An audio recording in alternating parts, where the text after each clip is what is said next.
Este podcast es producido por el Centro de Investigaciones en Geografía Ambiental de la Universidad Nacional Autónoma de México.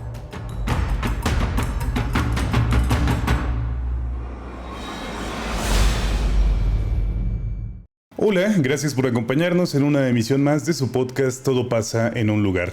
El día de hoy tenemos un invitado con nosotros muy especial, él es el doctor Jonathan Solórzano. Johnny, muchas gracias, perdón por la familiaridad, pero es que acostumbramos llamarte así aquí en el SIGA. Sí, a todo el mundo me dice así. Sí, y bueno, pues agradecerte el que hayas aceptado acompañarnos en este espacio. Sí, no, pues digo, gracias por la invitación también. Y bueno, Johnny, pues platicar contigo acerca de varios aspectos, ¿no? En principio hay personas en nuestra audiencia que quizá todavía no te identifican como parte del personal académico del SIGA. El doctor Jonathan Solórzano, pues es una de las adquisiciones, digamos, más recientes de este Centro de Investigaciones en Geografía Ambiental. Tienes prácticamente, estás por cumplir un año, ¿no? Más o menos aquí con nosotros. Menos como... Bueno, 7 meses creo. 7 meses. Y en este contexto, Johnny, pues conocerte, saber cuál ha sido más o menos tu camino profesional, tus intereses, las líneas de investigación en las que te has enfocado y en las que te enfocas justamente en tu trabajo ahora que colaboras con el SIGA en calidad de investigador. Y bueno, cuáles son, digamos, esas perspectivas hacia el futuro, ¿no? Vamos a empezar, si te parece bien, por la parte personal. ¿Cómo ha sido tu camino profesional, Johnny? ¿Qué elegiste para estudiar? ¿Qué debates tuviste en ese momento en el que querías elegir una licenciatura? Bueno, digo, yo estudié biología. Ajá. Y digo, la verdad, cuando elegí carrera no estaba muy seguro de qué quería. Y bueno, mi opción antes de biología inclusive era música, ¿no? Ya. Pero bueno, intenté entrar a la escuela y no pasé el examen. Y bueno, ya mi siguiente opción era biología y bueno, ahí me quedé, ¿no? Que parecen intereses incluso lejanos, ¿no? Es decir, la parte musical respecto a la parte biológica, pero además sigues ejecutando actividad musical, ¿no? Sí, bueno, digo, ya no tanto como antes, ¿no? Digo, toco el bajo eléctrico, pero ya pues rara vez lo agarro, ¿no? Pero bueno. Estuviste en bandas y todo el asunto, sí, ¿no? tenía mi banda pues casi desde que aprendí a tocar, ¿no? Con mi hermano era el baterista, pues teníamos ahí nuestra banda de metal. Qué chido. Pero bueno. Y entonces dices, bueno, biología, ¿dónde la cursas? ¿Cómo es este camino? Entonces, bueno, luego ya pues decido aplicar a la UNAM, allá en Ciudad de México, a la Facultad de Ciencias, a biología. Y pues ya me quedo y pues cursé toda la carrera y bueno, me gustó mucho como el plan de estudios y todo lo que aprendí. Y bueno, pues en biología me empecé a interesar sobre todo por la parte de ecología. Y bueno, ahí desarrollé mi tesis de licenciatura, que fue pues en un área a lo mejor muy biológica, ¿no? Que era pues como hacer modelos demográficos de una especie invasora, ¿no? Entonces, pues básicamente es como ver si está creciendo una población de una especie invasora o no, ¿no? Claro. Y a la hora de elegir, por ejemplo, el tema del posgrado, empiezas a identificar otras orientaciones, sigues por el camino biológico. ¿Cómo identificas ese tránsito entre la licenciatura y el posgrado? Bueno, o sea, yo creo que hice mi tesis en ese tema y bueno, yo no quedé muy encantado de mi tema de tesis, ¿no? Como que, pues dije, bueno, sí está bonito, pero pues no le veía como mucha aplicabilidad, ¿no? Porque era un modelo como muy pequeño y muy localizado.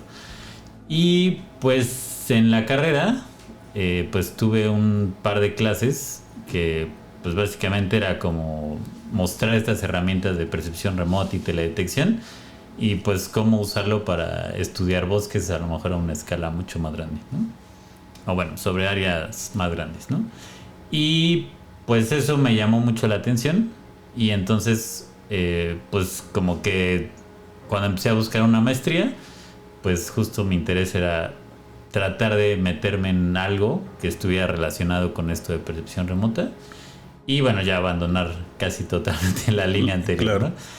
Y bueno, ahí pues en la maestría, pues hablé con este profesor que nos dio esta clase. Y bueno, él me encaminó con quien fue mi asesor de maestría. Y bueno, hice la maestría en ciencias biológicas con el doctor Jorge Meave y pues ya ahí me metí un poco más ya a este tema de percepción remota y usarlo como para modelar atributos del bosque, ¿no? Que a lo mejor cuestiones de diversidad, de estructura y así, ¿no? Claro.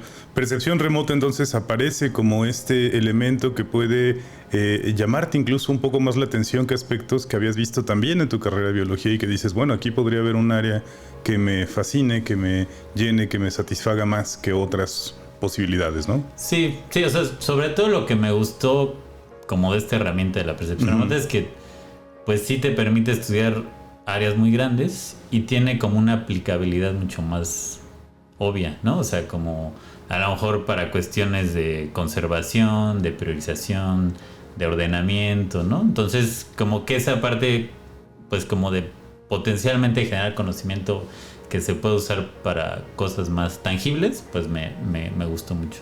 Alguna vez en un episodio platicábamos con uno de nuestros invitados justo sobre percepción remota, ¿no? Esta distinción que nos permite identificarla conceptualmente, ¿no? Podemos hablar de percepción remota incluso cuando volamos drones, porque finalmente pues tenemos una cámara en un espacio que nuestra altura y nuestra vista no nos permitirían poder identificar un espacio, ¿no?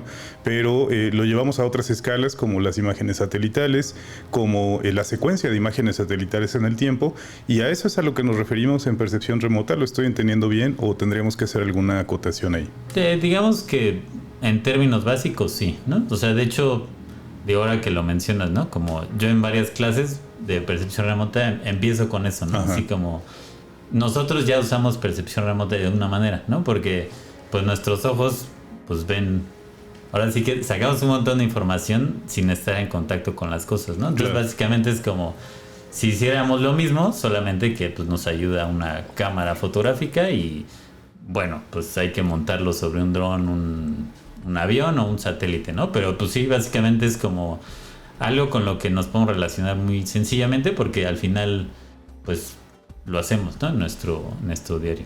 Que además uno suele pensar en la imagen como el primer elemento, pero lo cierto es que no es únicamente una imagen, puede ser una serie de sensores que te arrojen información de otra naturaleza, además de la visual, ¿no? Es decir, uno piensa en la fotografía, pero claramente se puede hacer un levantamiento de información que utilice otro tipo de herramientas y de tecnología, por supuesto, para levantar, no sé, infrarrojos, multiespectral, cambios, por ejemplo, en los cuerpos de agua o identificación incluso de aspectos atmosféricos, ¿no? Sí, ¿qué digo? Es la, digamos, yo siempre trato de entrar con la parte visual, óptica, que es como la más familiar, ¿no? Y a partir de eso es como, bueno, ahora imagínense que estamos viendo en pues otros espectros que nuestros ojos no ven, pero desarrollamos sensores que sí pueden ver en esas, bueno, en ese espectro electromagnético, ¿no? Entonces, pues podemos sacar otra información que también es muy relevante, ¿no? Y que, bueno, ahí entran a lo mejor infrarrojos, microondas, hasta térmico, ¿no? Inclusive. Y ahí aparece un símil interesante porque por un lado desde la superficie terrestre montamos telescopios, ¿no? Para observar el espacio, para observar cuerpos celestes, para observar todo aquello que está fuera de nuestro planeta. Y sin embargo también tenemos ojos mirándonos hacia nuestro planeta desde la óptica justamente de pues, el satélite, el sobrevuelo con instrumentos o incluso los drones, ¿no? Finalmente nos vemos a nosotros mismos y también vemos hacia afuera. Y se trata de procesos de alguna manera parecidos. Sí, digamos que yo ahí diría que son bastante parecidos. Quizás a veces en lo que difieren es como justo la región del espectro electromagnético que vemos, ¿no? Que a veces los telescopios pueden ser como más rayos X, ondas de radio, rayos gamma, ¿no? Y a lo mejor a veces viendo satélites hacia la Tierra, pues normalmente están más en el espectro visible, infrarrojo, quizás microondas, ¿no? Y bueno, ahora recientemente también láseres, ¿no? Inclusive. Claro. Y entonces es en la maestría donde encuentras como la beta para explorar el tema de la percepción remota ya en relación a características específicas de cuerpos boscosos, ¿no? De superficies boscosas. ¿Cómo se orienta tu investigación de maestría en este aspecto? Bueno, pues yo ahí, pues digamos que en mi tesis de maestría la idea era como generar pues una especie de modelo que digamos en un bosque tropical seco en la región del Istmo de Oaxaca pues nos permitiera modelar atributos como diversidad de especies o bueno, cosas estructurales que al final van a estar relacionadas con cantidad de biomasa contenida en el bosque, ¿no? Entonces un poco la idea era como, bueno, tratar de sacar estas medidas en campo, digamos, se hacían parcelas de muestreo, de vegetación, y tratar de relacionarlas con variables que obteníamos de las imágenes, ¿no? Que un poco basado ya en trabajos que se habían realizado en ese laboratorio, pues estábamos usando variables que se llaman de textura, ¿no? Que no solamente es como ver cuánto refleja cada píxel en cierta longitud de onda o cierta banda, sino también analizar como la variación espacial de esos tonos de píxel, ¿no? Y digamos que, bueno, ese era un poco el objetivo. Y pues sí obtuvimos como modelos que permitían obtener buenos resultados, sobre todo en la estructura, ¿no? En la diversidad era un poco más difícil, pero bueno, digamos que ahí fue. Johnny, la percepción remota está asociada de manera intrínseca con la investigación en geografía. Creo que son conceptos que van generalmente de la mano, aunque no necesariamente se use únicamente en la geografía. Se debe poder usar para un montón de áreas disciplinares. Pero ¿consideras que ya en la maestría tenías este enfoque geográfico? Es decir, ya parecía un componente conceptual que involucrara pues los elementos que utiliza la ciencia geográfica, como el territorio, el espacio, el tiempo, el paisaje, los cambios. O sea, no estoy seguro si era tan consciente de eso, ¿no? Digo, a lo mejor ahora viéndolo en retrospectiva, pienso que a lo mejor está usando como varias cosas, como dices, ¿no? De la corriente geográfica, pero quizás no tan consciente, ¿no? Pero al final, pues como esta idea de modelar diversidad de estructura, pues al final es como caracterizar el espacio, ¿no? Uh-huh. Y bueno, al final, quizás en la tesis de licenciatura, digo, en la de maestría, pues no me metí mucho a analizar la dimensión temporal, ¿no? Y creo que a lo mejor nociones así un poco más como territorio, quizás estaban, pues no sé, así como apenas así como me sonaban, ¿no? Claro. Y entonces, ¿cómo pasas de la maestría al doctorado? ¿Cuáles son tu grupo de factores que influyen para tomar una determinación de esta naturaleza? Para empezar, tú tenías claro que querías hacer vida académica, es decir, en esta historia de vida en la que las personas estudian la licenciatura, luego la maestría, luego el doctorado, después un postdoc y eventualmente se integran a la planta académica de algún centro de investigación, instituto, escuela o facultad, finalmente pareciera haber pues una clara idea de que querrías dedicar tu vida a este tipo de escenarios. ¿Tú lo tenías claro para ese momento? No, digo, es muy buena pregunta, ¿no? Pero sí, definitivamente no. O sea, digamos que yo en la maestría un poco fue como, no me gustó lo que hice antes, quiero probar algo nuevo. Algo diferente. ¿No? Y digo, al final en la maestría sí me gustó mucho y dije como, bueno, sí me gustaría seguir por este camino, pero la verdad es que no estaba muy seguro si quería seguir una carrera académica 100%, ¿no? Uh-huh. Entonces, bueno, de hecho, cuando acabé la maestría, pues no me seguí al doctorado directamente, ¿no? Sino que me ofrecieron un trabajo en Villahermosa, en un centro de investigación que se llama... Bueno, en ese momento era el Centro del Cambio Global y la Sustentabilidad en el Sureste, y después le quitaron el sureste y ya entonces solo el Centro del Cambio Global y la Sustentabilidad. Y pues me fui a trabajar ahí. Sí era un trabajo en investigación, pero digamos que, pues no sé, uno se enfrenta a otras cosas en un ámbito profesional que no es estrictamente académico, ¿no? Entonces, bueno, ahí estuve pues 4 años, ¿no? Sí, fue un buen rato. Sí, sí. Y siento que pues mucho del trabajo que hice allá fue seguir en esta línea de estudiar bosques, sobre todo tropicales, con percepción remota. Y bueno, siento que ahí gané mucha experiencia y pues ahí me acabé convenciendo de que pues creo que sí me gustaba como el camino de la investigación, ¿no? Entonces, pues sí, digo, hablando de si fue así directamente, creo que no fue tan inmediato, ¿no? Sí tomó un rato. Fíjate que esa respuesta es muy habitual en este podcast. Generalmente pregunto esto, ¿no? Sobre si la historia de vida ha sido lineal, y difícilmente me responden que ha sido lineal, ¿no? Tiene sus aristas, tiene sus dudas, ¿no? También tiene sus momentos donde incluso tienes que tomar decisiones difíciles, como cambiarte de ciudad, como decidir entre trabajar o estudiar. Y es que, bueno, no es un camino en línea recta finalmente, ¿no? Uno se va construyendo profesional y personalmente a través de las vivencias, de múltiples experiencias y también de dudar, de decidir, de tomar elecciones.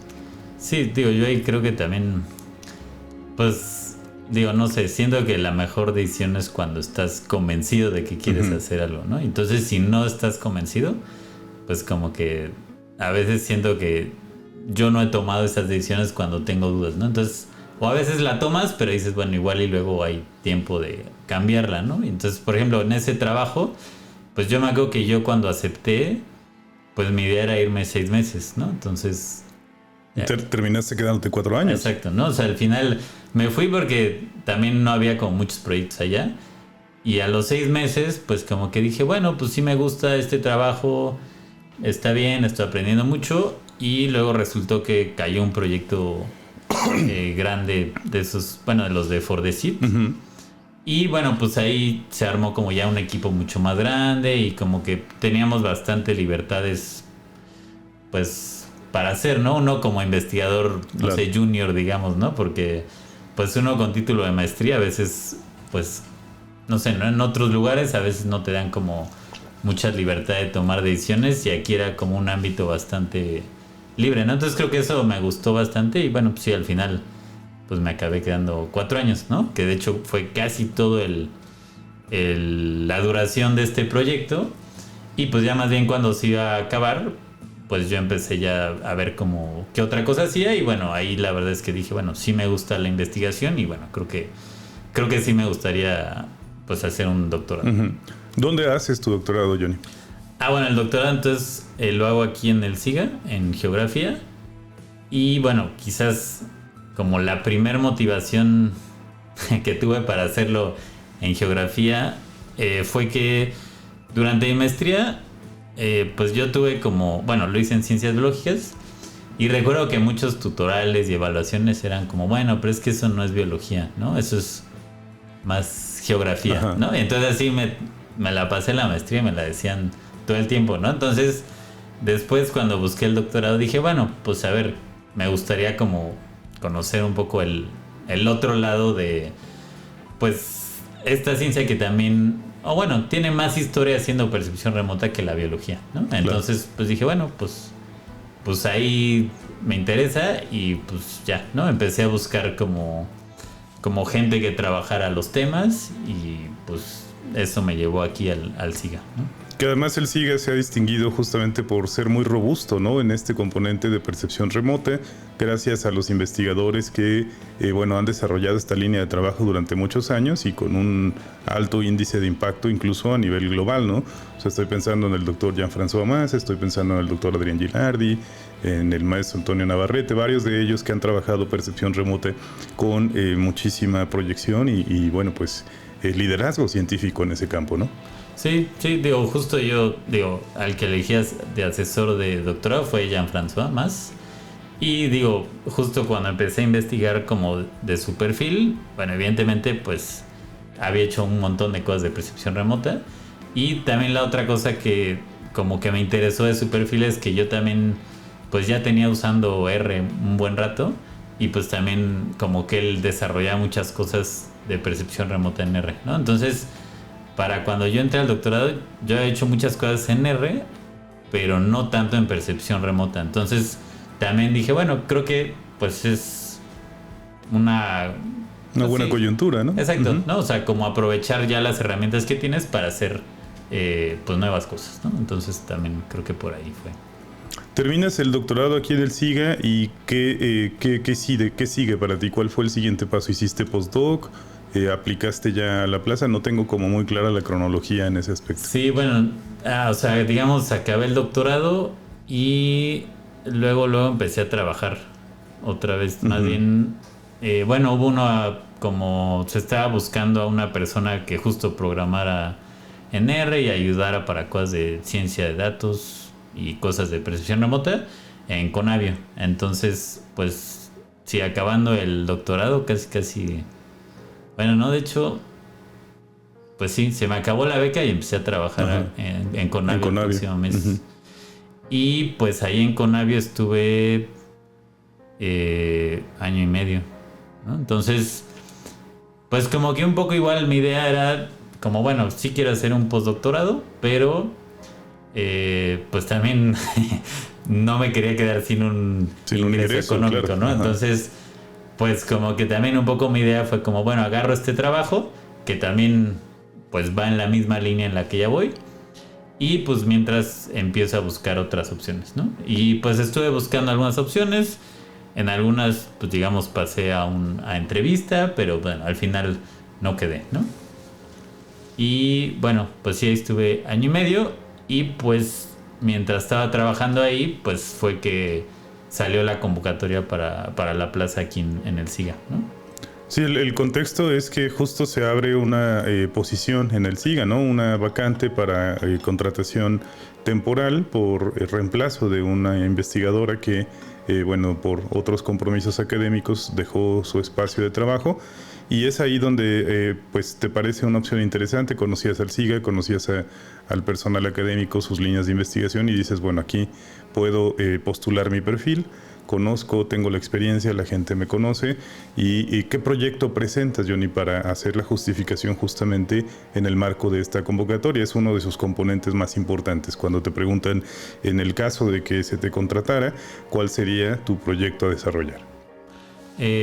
Bueno, ahí pues digamos que sí se abrió esta ventana, y yo también pues ya estaba más convencido que sí quería seguir un camino en la academia, ¿no? Entonces pues al final un poco eso me motivó a, bueno, pues a lo mejor es una posición temporal, pero pues al final prefiero tener carrera un poco en eso, y al final seguir buscando por ahí, ¿no?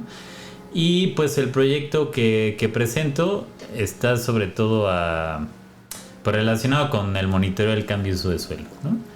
Y en particular, pues digamos que en el Inter en el que estuve trabajando en Conavio, pues también estuve trabajando con un tema de monitoreo de cultivos de aguacate en Michoacán, ¿no? Digamos, yo no había hecho mucho de esa parte, pero pues como que con Jean-François pues platicamos que sería bueno como desarrollar algún método encaminado a eso, y bueno, yo tenía un método que quería probar, y bueno, al final dijimos, bueno, pues si queremos hacer eso en conjunto, pues desarrollémoslo un poco como en los tiempos libres, ¿no? Claro.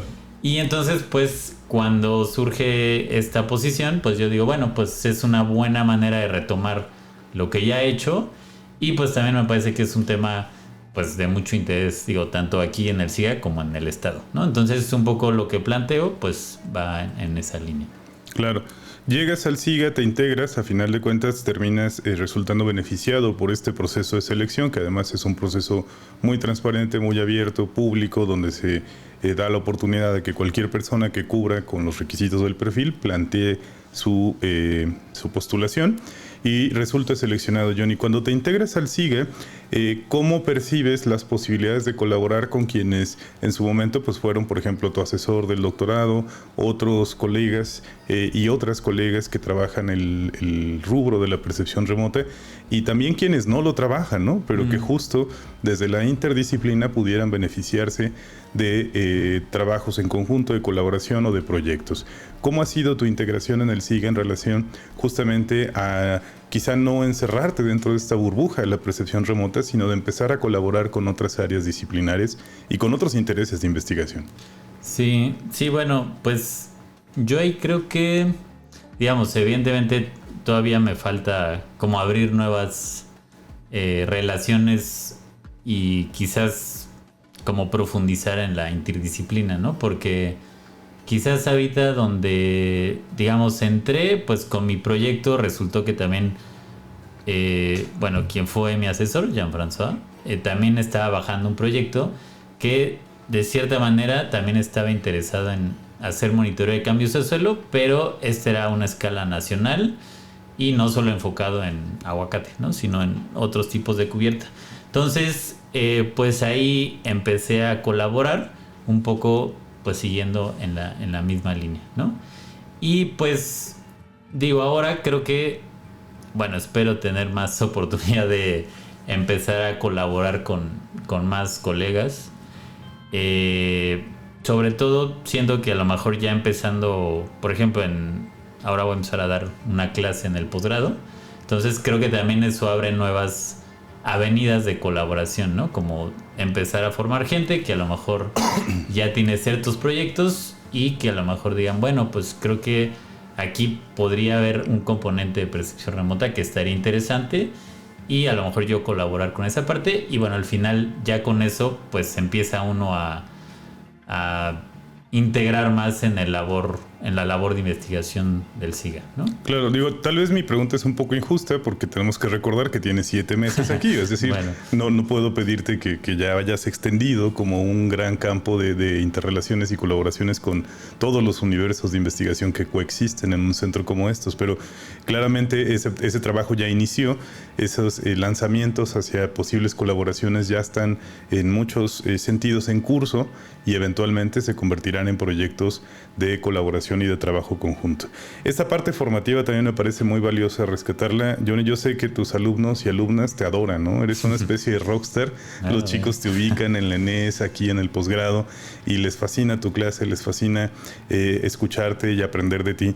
Lo mismo ha pasado también, por ejemplo, en educación continua. Sé que has colaborado ya impartiendo un curso específicamente que tenía salida hacia el público, es decir, que no era exclusivamente para estudiantado del posgrado o de licenciaturas, y que además fue un éxito rotundo en términos de su demanda, ¿no? Nos siguen diciendo en redes sociales que por favor lo vuelvas a dar, que virtual, que tal cosa.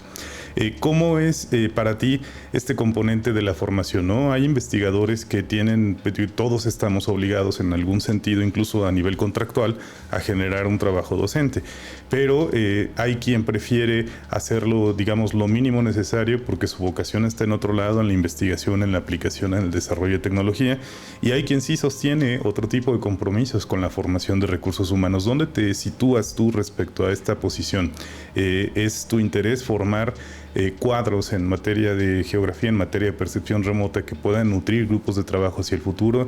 ¿Te apasiona? ¿Cómo vives la docencia, la pedagogía de lo que has aprendido y sabes hacer? Bueno, digo, yo en lo personal sí disfruto bastante la docencia, ¿no? Me parece que es como, pues no sé, al final un ejercicio de retribución por lo que uno pasó, ¿no? Al final, o sea, digo, uno llega a lo mejor así muy chavito a la licenciatura y no sabe muchas cosas y pues aprende un montón de sus maestros, sus maestras, de quien le toca en el transcurso, ¿no? Entonces me parece que para mí es como una forma de retribuir un poco lo que pues a uno pues al final lo ha formado, ¿no? Uh-huh. Y pues digo, a mí en lo personal me gusta dar mucho clases y pues también creo que es muy grato cuando, no sé, algún alumno te dice como, mira, yo no sé, ¿no? Por ejemplo en SIG 2 que doy la historia, a veces como, yo nunca había entendido esto, pero pues me parece que no es tan complicado y ya lo entendí, ¿no? Entonces, como que esa parte me parece que es muy bonita de la docencia, cuando pues logras ver que se transmitió cierto conocimiento, cierta habilidad técnica a otra persona y pues que al final pues ojalá y le sirvan para formarse y hacer su camino profesional, ¿no? Claro. Es que interesante que tengas esta perspectiva porque pues justamente se te aprecia también mucho en este componente de formador de recursos humanos. ¿Tienes ya tesistas a tu cargo, Johnny? ¿Hay gente que estés asesorando a nivel de licenciatura o de posgrado? Bueno, ahorita justo en esta convocatoria sí ya va a tener un asesorado que bueno, es Mateo y pues va entrando a la maestría y bueno, pues él fue uno de los que tomó este curso de educación continua. Uh-huh. Digamos, pues no sé si ahí como que a lo mejor dijo, bueno, él puede ser una buena opción. Pero bueno, estuvimos hablando y al final me dijo como, bueno, pues sí, quisiera registrarte. Entonces, bueno, apenas, ahora sí que va a ser como mi primer alumno, el que voy a ser su asesor, ¿no? Claro. Y con otros alumnos aquí del SIGA, bueno, sí, sobre todo de aquí, he estado, pues, a lo mejor metiéndome como cotutor o como coasesor y en algunos casos, pues, también como para sinodal de examen profesional o de examen de candidatura, ¿no? Entonces creo que, pues digo, empiezo por poquitos, pero bueno, ya ahí ya se ve que empieza a andar un poco el camino. Ya se empieza a construir ese equipo de gente formada por Jonathan, ¿no? Bueno, esperemos, sí, exacto.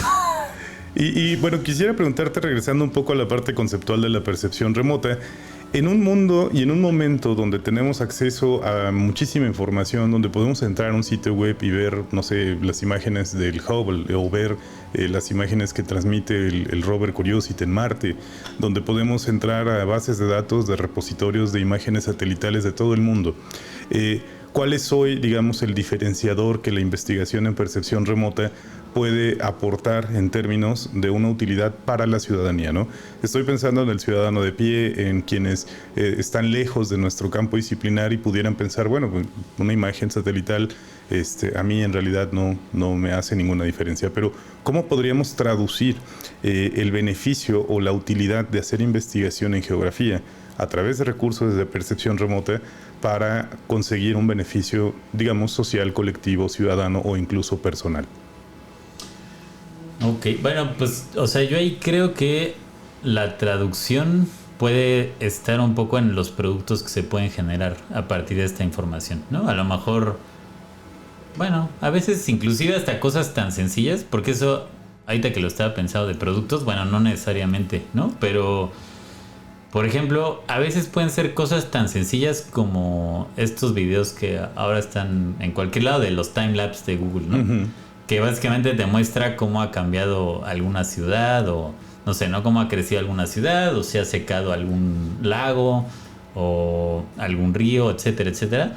Pues yo creo que al final, digo, eso no te da un análisis así muy formal de cuánta área cambió o cuánta área se perdió, pero sí puede ser como una herramienta muy potente de comunicación, ¿no? Que por ejemplo, si tú pones un video de cómo ha sido la expansión de la mancha urbana de Morelia, pues a lo mejor mucha gente dice como, no, pues sí ha crecido mucho en los últimos 30, 20 años, ¿no?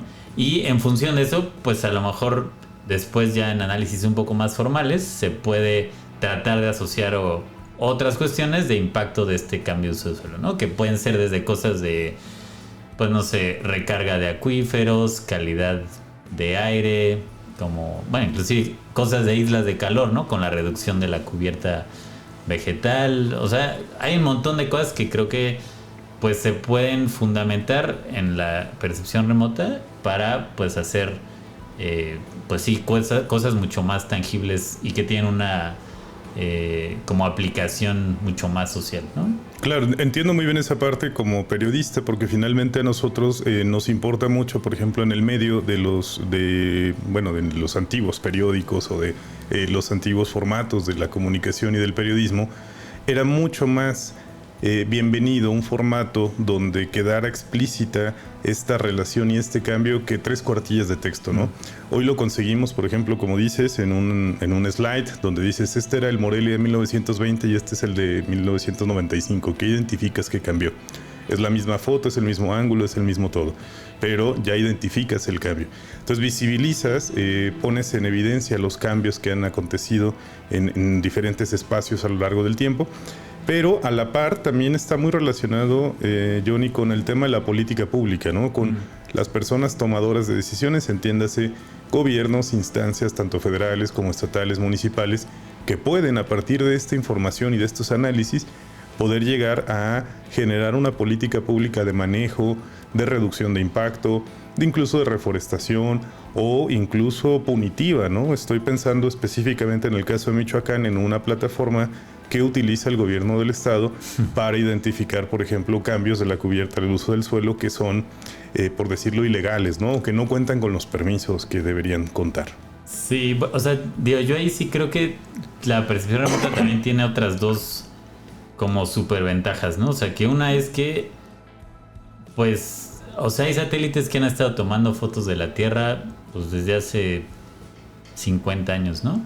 Entonces, ese es un registro fotográfico histórico, ¿no? Entonces, algo muy interesante, o bueno, que a mí me parece que es muy visionario, pues es que a lo mejor, o sea, como que la gente no estaba pensando en los 70s, a lo mejor vamos a hacer deep learning o machine learning con estas imágenes, ¿no? Pero siendo que dijeron, es importante tener un registro histórico de cómo está la Tierra y después veremos cómo se analiza, ¿no? Y entonces Hoy en día dices, bueno, pues quiero analizar ese cambio y bueno, tienes este registro fotográfico que es súper valioso, ¿no? Entonces, nosotros como personas no podemos viajar en el tiempo, pero con estas imágenes, pues es como si lo pudiéramos hacer, ¿no?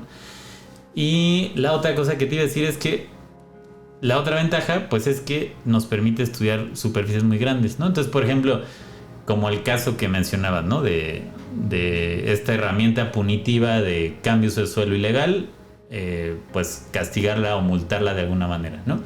Si tú lo quisieras hacer de una manera, digamos, tradicional, pues tendrías que tener cuadrillas de gente recorriendo todo el estado todos los días y pues esperando que pues algún día encuentren algo, ¿no? Irregular. Exacto, ¿no?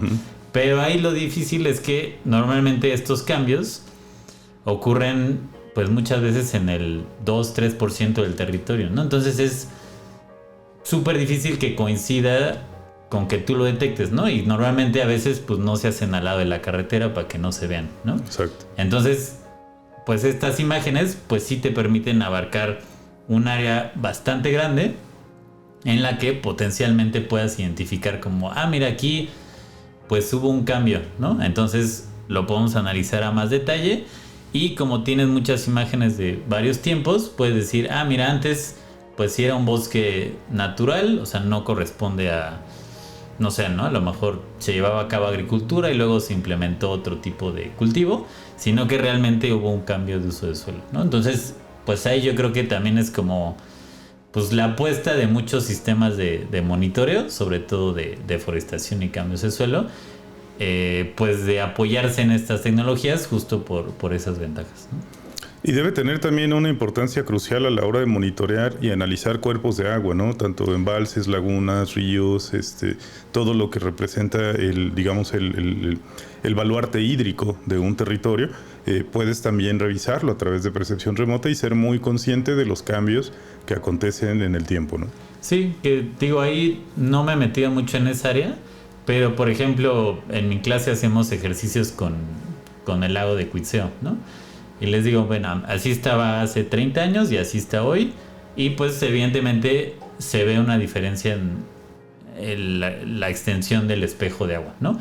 Obviamente el agua pues cambia estacionalmente, pero pues podemos sacar como un promedio anual de cómo está. Y bueno, eso es un indicador de pues que a lo mejor se está reduciendo, ¿no? Que es lo que principalmente se ve. Y en algunos casos pues hay algunos años donde el lago ya no se ve, pues, o sea, ya parece más sedimento que agua, ¿no? Uh-huh. No estoy seguro si sea porque hay un gran periodo que está seco o la película de agua es tan pequeña que pues los rayos de la luz pues incluso alcanzan a reflejar parte del sedimento, ¿no? Entonces... Sí, esto ha tenido relevancia mediática en años recientes, como hace un par de años quizá, cuando se hablaba de que ya podías llegar caminando, ¿no? De Pátzcuaro a la isla de Janitzio. A través de fotografías tomadas a ras de piso.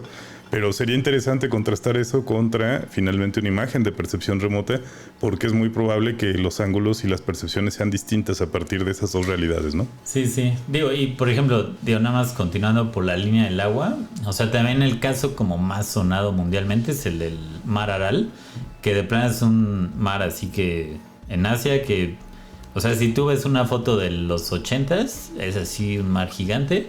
Y hoy en día está así reducido a 2 cuerpitos de agua chiquititos, ¿no? Y vuelvo a lo mismo, ¿no? No necesitas un análisis súper formal, pero cuando ves eso, pues sí te impacta, ¿no? Y dices como, no, pues, o sea, esto es un impacto en el agua disponible en la zona cañón, ¿no? Claro. Yo tenía esta duda y la planteaba con otra colega en otro episodio.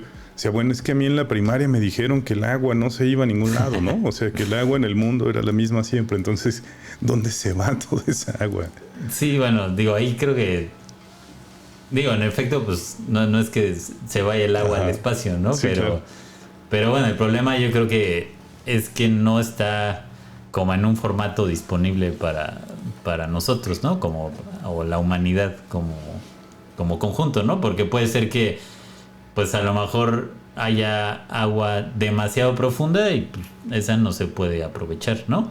O puede ser que sea agua dulce pero está contaminada y entonces tampoco se aprovecha, ¿no? O que sea agua salada y pues sea muy complicado desalarla y poderle dar un uso, ¿no? Entonces creo que pues sí, el detalle está en, no sé, ¿no? Que no está como en la forma en la que sí la podemos utilizar y aprovechar.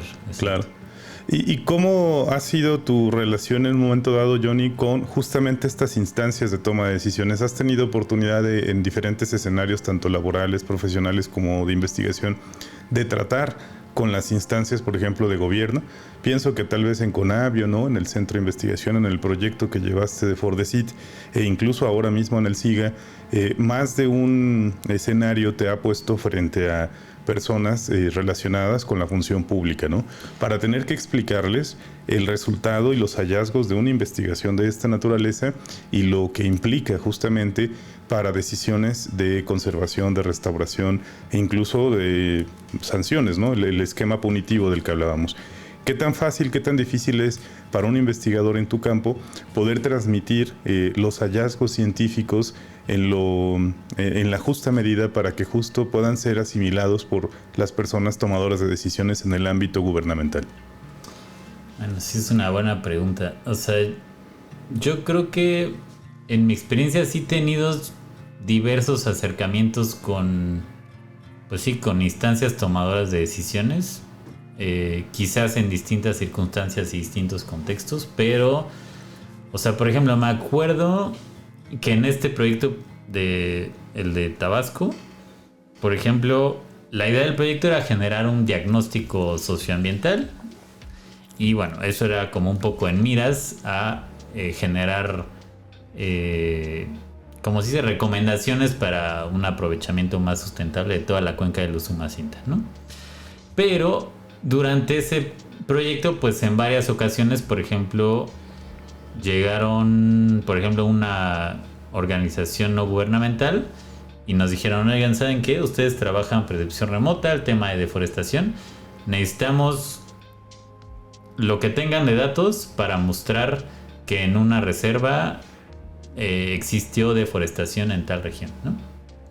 Entonces, por ejemplo, ahí no es que nosotros directamente fuéramos a hablar con la instancia de gobierno, pero nos queda claro que esta organización nos estaba usando como proveedores de datos, ¿no? Así como aquí está la evidencia que hubo deforestación en tal región y por lo tanto ellos querían pedir que, por ejemplo, que se modificara un poco como el esquema de actividades permitidas en la región, ¿no? Y que hubiera pues más revisión sobre las actividades que se llevaban a cabo, ¿no? Que era una reserva muy grande y pues sí que, digamos, tampoco es que alguien esté checando a ver qué pasa, ¿no?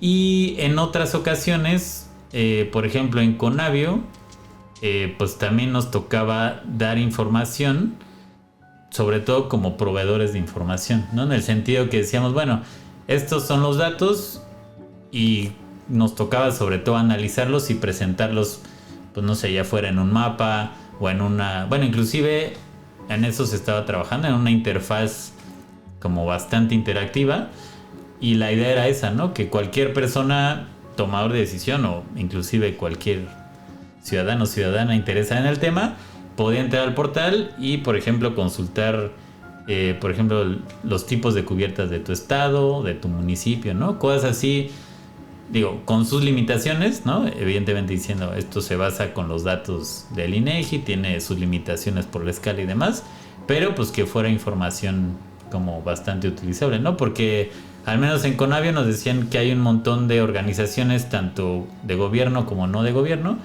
que pues tienen así como esta hambre de datos, ¿no? O sea, como que dicen, bueno, es que yo necesito justificar que esta región requiere una intervención para bajar un proyecto y pues de dónde saco los datos, pues ustedes pueden ser buenos proveedores, ¿no?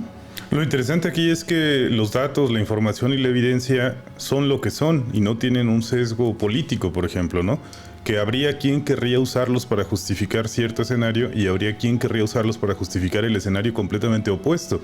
Pero esa no es una labor que aborde la investigación científica y mucho menos ustedes, porque finalmente su trabajo se restringe a decir esto es lo que ha ocurrido según la evidencia que pudimos recopilar y aquí está la prueba de que esto es así. Algo que además podría corroborar un grupo de investigación independiente en cualquier otro lugar del mundo, ¿no?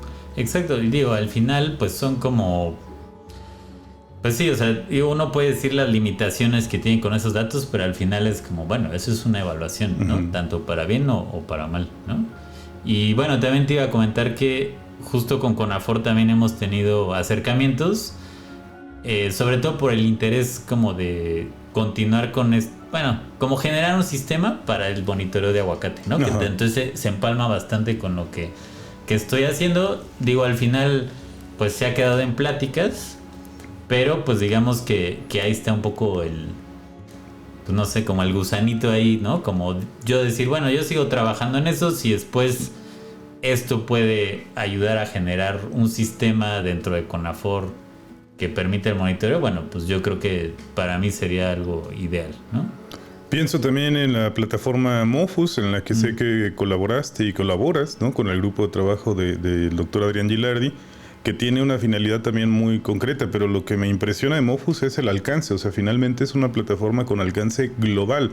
Yo podría darle parámetros al sistema para que me diera datos incluso de África, ¿no? De Asia, de Australia, de cualquier lugar que me lo requiriera mi investigación o mi trabajo. Entonces, cuando hablamos de percepción remota, me parece muy importante enfatizar que la escala puede ser tal vez 1 kilómetro cuadrado, ¿no? Pero también puede alcanzar el orbe, el planeta entero, ¿no? Sí, y digo, por ejemplo, en ese proyecto también está orientado mucho para tomadores de decisiones, sobre todo en el uso de leña, ¿no? Como combustible. Pero digamos que también yo creo que estamos transitando un modelo en el que, no sé, ¿no? A lo mejor, digo, esa es mi opinión personal, ¿no? A lo mejor mucho de la ciencia que se estaba haciendo, a lo mejor en reportes o en artículos no se está usando tanto. Y entonces creo que hay como una tendencia a generar estos portales que hagan cualquier información súper consultable por quien sea, ¿no? Y entonces creo que, por ejemplo, Mofus entra en esa categoría. El proyecto en el que trabajaba en Conavio entra en esa categoría, y hay varias otras iniciativas que básicamente lo que han dicho es como, bueno, pues es que creo que hay mucha información a veces, pero si tú no eres parte del gremio científico, no está fácil de que lo entiendas, lo consultes y demás, ¿no? Entonces, armar estas plataformas que hoy en día, pues relativamente ya no es tan complicado, pues puede darle como mucho más visibilidad a cualquier conjunto de datos que uno produzca, ¿no? Y creo que también es como una avenida bastante interesante, sobre todo para, pues, como maximizar la posible aplicabilidad de la investigación que uno hace, ¿no? Claro, estoy pensando desde una óptica de tomadores de decisiones, y creo que si yo estuviera en esa posición me interesaría preguntarte 3 cosas. Primero, ¿qué ha pasado en el tiempo? ¿Qué ha pasado en el transcurso de datos de 1970 a la fecha en relación a incendios, en relación a cambio de cobertura de suelo, en relación a cuerpos de agua? Segundo, ¿qué es lo que está pasando hoy en un escenario de tiempo mucho más reducido? O sea, a lo mejor me interesa, no sé, mi sexenio, mi trienio, si fuera yo el presidente municipal o el gobernador. Pero quizá lo más importante, ¿qué es lo que va a pasar hacia el futuro? La percepción remota te permite el día de hoy hacer simulación, predicción o modelación hacia el futuro, que sirva también como un insumo fiable para pensar en qué medidas debería tomar tanto el gobierno como la sociedad en relación, por ejemplo, a un esfuerzo de conservación, o esto es un trabajo que todavía está en desarrollo. Pienso también en algo que mencionamos de manera muy superficial, el machine learning, ¿no? El deep learning, el big data, y pues hoy también la irrupción de la inteligencia artificial como un coadyuvante, ¿no? Para el trabajo de manejo de grandes volúmenes de datos. ¿Están ustedes desde la percepción remota en capacidad de proyectar, simular y modelar el futuro? Bueno, yo creo que así directamente no, pero a partir de los productos generados de percepción remota sí, ¿no? Que digo, evidentemente uno tiene un montón de supuestos, pero bueno, al final pues así funcionan todas las proyecciones a futuro, ¿no? Entonces, por ejemplo, uno a partir de la percepción remota puede generar cómo ha ido cambiando, no sé, ¿no? Cómo ha sido la tendencia de la deforestación, y puede asumir, por ejemplo, que si las cosas siguen como han seguido en esa trayectoria, pues es lo que normalmente dicen es business as usual, ¿no? Así como lo que conocemos, si sigue esa tendencia, a lo mejor en 20 años ya no tenemos ni una hectárea de bosque, ¿no? Y a partir de eso, pues sí se puede generar como, pues estos otros, pues sí, como escenarios en los que digas, bueno, yo aquí voy a asumir que nos damos cuenta que estamos haciendo las cosas muy mal y cambiamos radicalmente la forma de aprovechamiento de los recursos. Entonces, en lugar de que quizás nos quedemos sin bosques en 20 años, los recuperamos en 50, ¿no? Y pues también siempre hay que, pues ahora sí que abarcar todo el abanico de posibilidades, ¿no? Decir, a lo mejor pues nos vamos a un aprovechamiento mucho menos sustentable y entonces en lugar de quedarnos sin bosques en 20 años nos quedamos en 10, ¿no? Entonces, o sea, creo que la predicción remota sí puede dar como las bases para hacer estos ejercicios de modelación, sobre todo pues con base en las tendencias de cambio, ¿no? Que se han detectado.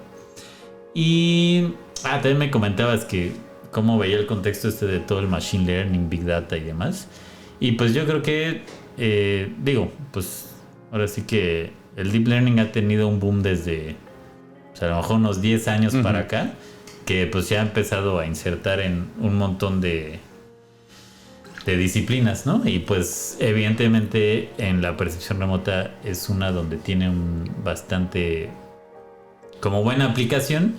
Y pues yo creo que también muchos sistemas de monitoreo yo creo que en el futuro van a tender a utilizar estos algoritmos de aprendizaje profundo para hacer monitoreo, ¿no? Porque al final, pues digamos que pues básicamente es como una forma en la que la computadora puede analizar los datos y solo resulta que pues lo puede hacer un poquito mejor que con las herramientas que teníamos antes, ¿no? Entonces, pues ese poquito uno normalmente dice, bueno, pues es que aunque sea poquito, pues si es un poquito mejor, pues usemos eso, ¿no? Entonces, pues yo creo que también para allá van como muchos de los sistemas de monitoreo basados en percepción remota y bueno, creo que esa es una línea súper actual y del futuro, ¿no? Que también a mí es algo que me interesa bastante, ¿no? Como buscar nuevas formas de analizar estas imágenes que son las mismas desde hace 50 años, ¿no? Solamente estamos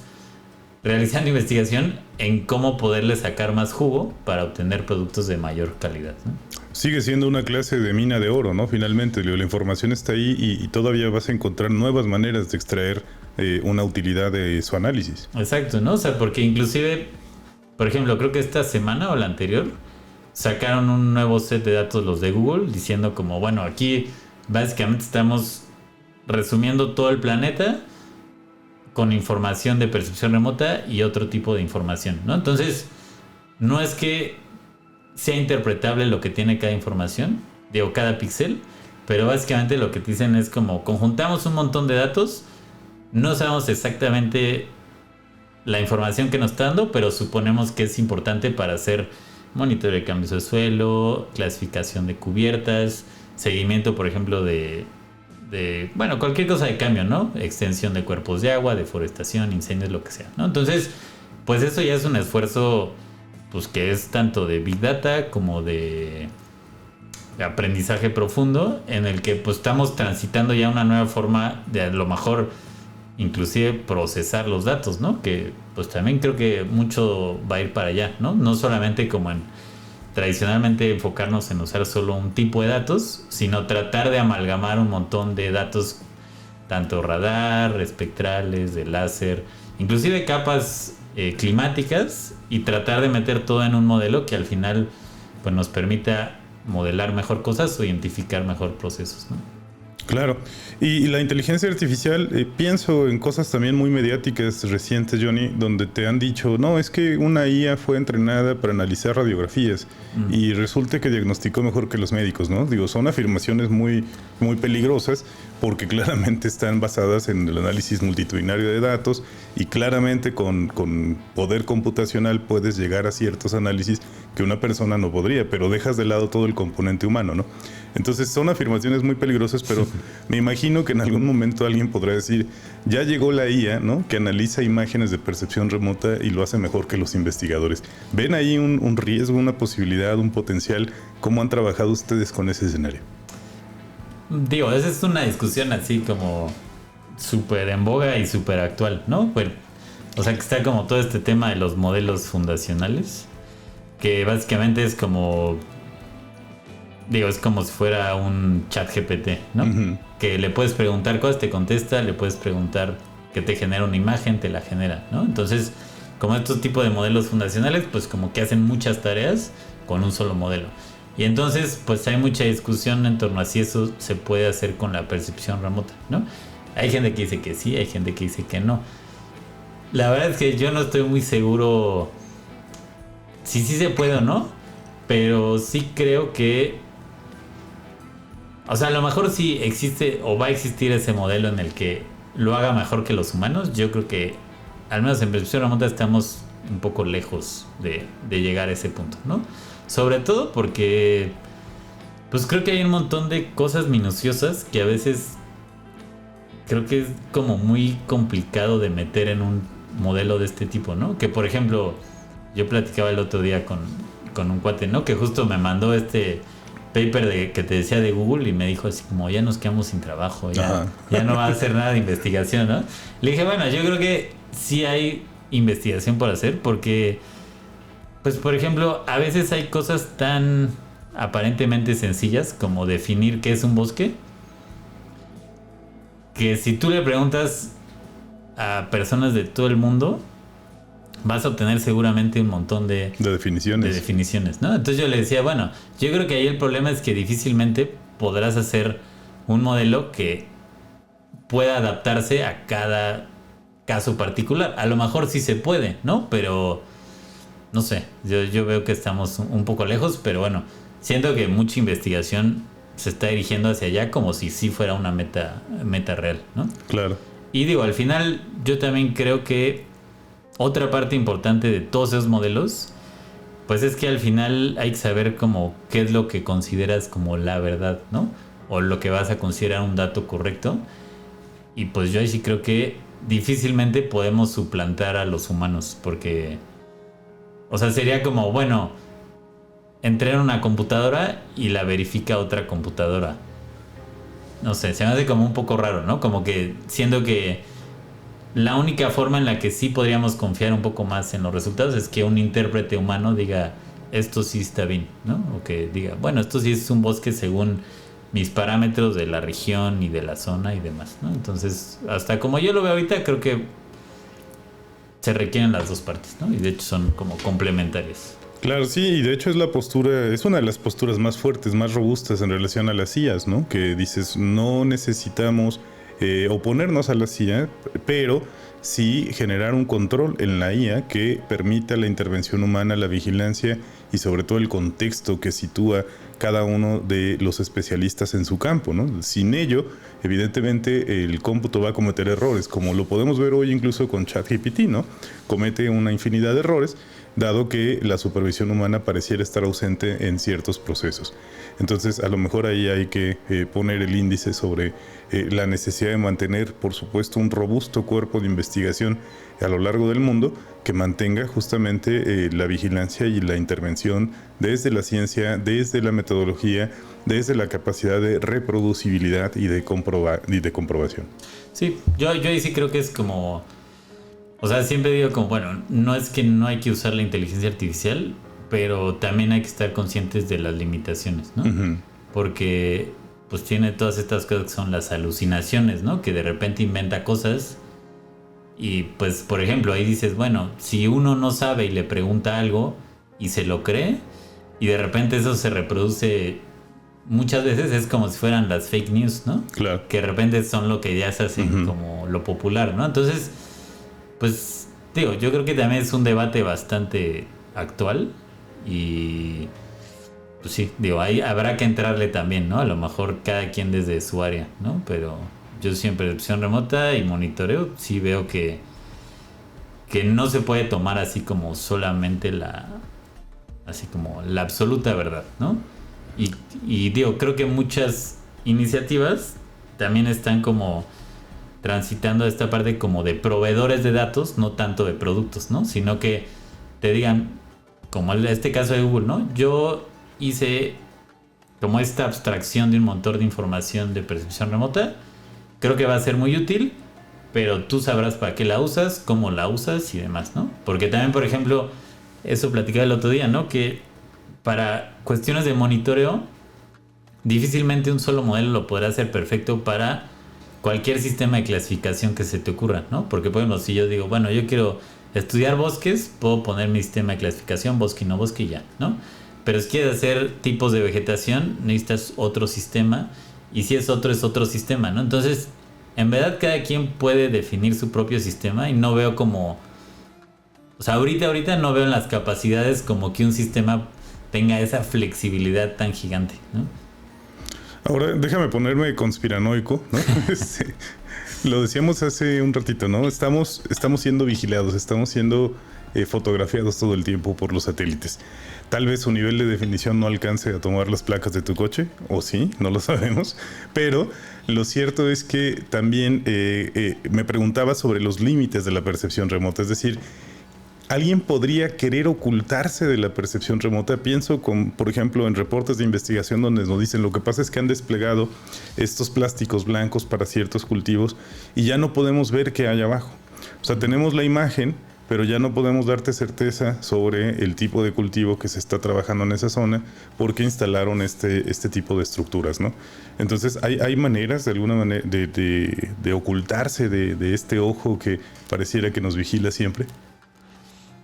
Nunca lo había pensado, pero bueno, seguramente sí. O sea, porque, inclusive, si uno se va en Google Maps y, por ejemplo, se va sobre una instalación militar. Sí, está pixelada. Está pixelada, ¿no? Entonces, sí hay ciertas normativas en cuanto a la... ¿Cómo se dice? Bueno, como de no mostrar todos los datos, ¿no? Claro. Ahora, si uno como, digamos, civil quisiera ocultarse la percepción remota, pues justo, ¿no? Yo creo que puedes hacer eso. Pones un techo y pues ya. Sí, las actividades que ocurran debajo de estructuras, pues eso ya no lo puedes ver. No estoy dando un tip, por supuesto. Sí, no, así de no lo hagan en casa. No lo hagan en casa, no pongan techos, no pongan techos donde no deben, ¿no? Pero mi punto es ¿no? ¿Cuáles son los límites? Pienso, por ejemplo, en fenómenos atmosféricos, erupciones volcánicas, presencia de humo por incendios forestales, incluso nubosidad presente durante ciertas épocas del año, lluvias, tormentas y demás. Debe haber un momento donde la percepción remota te diga, sabes que yo no puedo sacar información de aquí porque había un obstáculo material que me impedía revisar qué es lo que había en superficie, ¿no? Sí, es lo que también te iba a comentar, ¿no? Que depende un poco también del espectro electromagnético con el que se esté analizando, ¿no? Porque, a lo mejor una capita así de plástico, no estoy seguro si con microondas se puede atravesar, ¿no? Pero, no sé, seguramente con algunos, si tuviéramos un sensor de rayos X seguro sí, ¿no? Pero bueno, sería súper dañino, ¿no? O sea, no sería, pero bueno, por ejemplo, en el caso de las nubes, pues sí ese es como, por ejemplo, de radar, lo que siempre se menciona como una de las grandes ventajas, ¿no? Que estos sensores multiespectrales hay una nube, si tú tomas una foto con una nube, simplemente no ves qué hay abajo, ¿no? O sea, ves la nube y abajo qué hay, quién sabe, ¿no?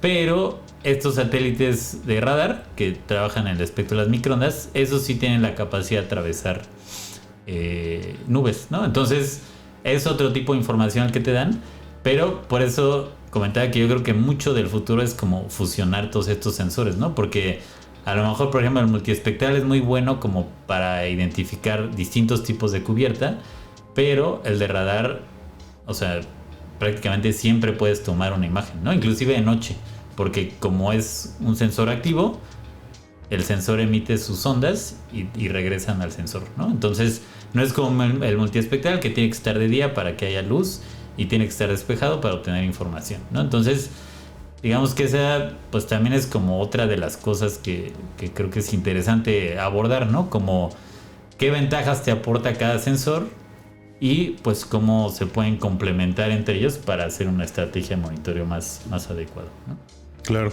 Sí, pues tiene que haber límites porque finalmente estamos tratando con tecnologías, ¿no? Tecnologías que además se siguen perfeccionando todo el tiempo y que además pienso que debe ser un concepto global bastante costoso, ¿no? Mantener la infraestructura en órbita que requiere construir percepción remota permanente, diaria e incluso más de una vez al día para diferentes regiones del mundo, es un esfuerzo abordable únicamente por empresas pues, de calado internacional, multinacional incluso, o gubernamental, o incluso me atrevo a decir militar, ¿no? O sea, fines militares. Sí, que digo, hablando un poco de la privacidad y relacionado a esto, también, yo sobre todo trabajo con sensores gratuitos, ¿no? Entonces, del universo enorme de sensores que hay, pues esa es una región pequeña, pero de los sensores comerciales hay un mundo de imágenes que tienen resoluciones centimétricas, ¿no? Entonces, como me decías, pueden ver tu placa, pues igual en una de esas no estamos tan lejanos de que sí la vean, sí, ¿no?